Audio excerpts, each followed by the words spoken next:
So picture this, a scrawny 6-year-old girl in a wool dark blue uniform with a white shirt underneath. This is late 70s. Saddle shoes, but kind of a French Parisian version of them. They're still ugly, but maybe one step higher than ugly. Walking into school for first grade for the first time, not able to understand the teachers or her classmates. This was me. This is where my love of language began. Whether you choose to communicate or not, it's happening.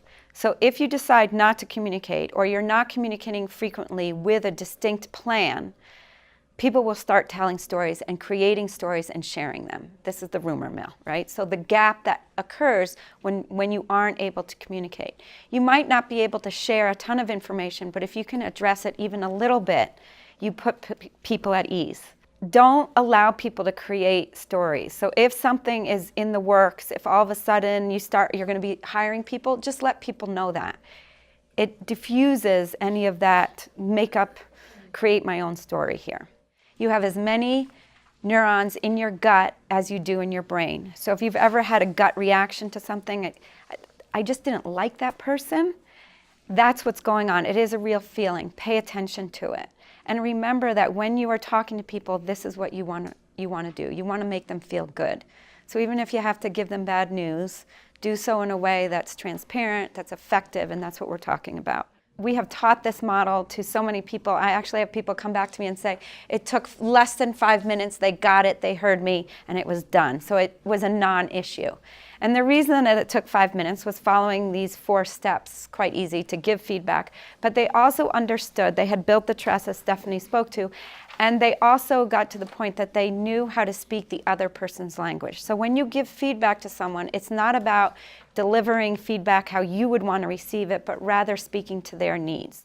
Feedback is not just negative or constructive. If you see someone doing something that you really like, give them feedback on that. That is the easiest and most sure way to get them to repeat that behavior. 65% of our communication is nonverbal.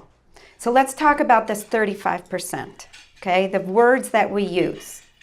How can we be that person who is so influential, is able to sell anything, is able to convince anyone to do anything, and is really conscious about how they're coming across on a day-to-day basis?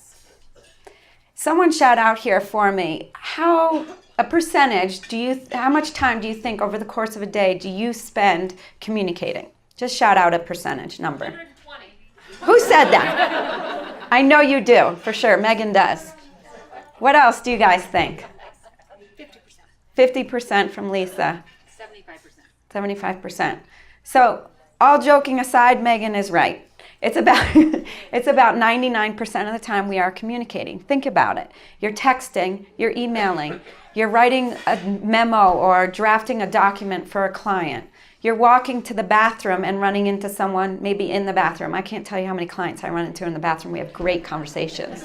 It's very private. We do look under the stalls first, make sure no one else is there. The key that I see working with leaders across the board, across industries, size of businesses, different roles, is that when we pay attention to the words that we use, we are far more effective.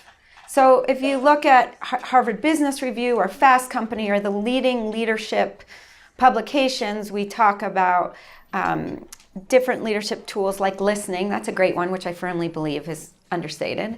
We talk about your writing skills. Maybe you talk about your body language. Anyone watch Amy Cuddy's TED Talk, right? She talks the power poses. Yes, highly recommend it. We're talking about conflict, and the reason we're talking about this is we deal with this regularly. We've talked about a few examples here.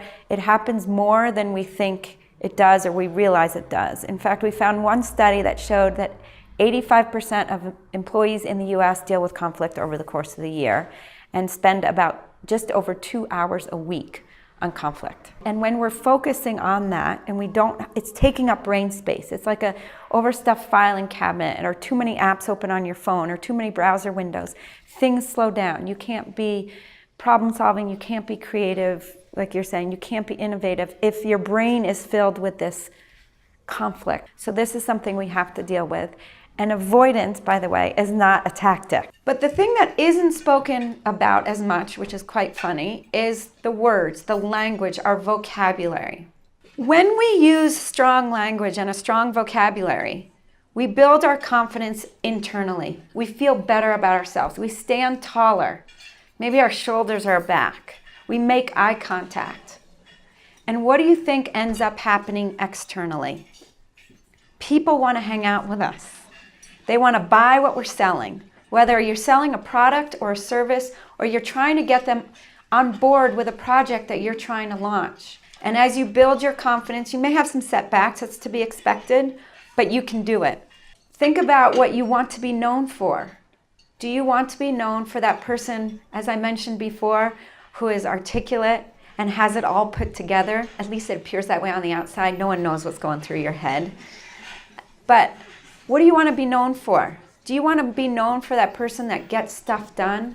Do you want to be known for that person that wears her heart on her sleeve? Do you want to be known for the person who goes after things and makes things happen? Then you can do that, but you need to be conscious about it. And I encourage you to use your vocabulary to do so.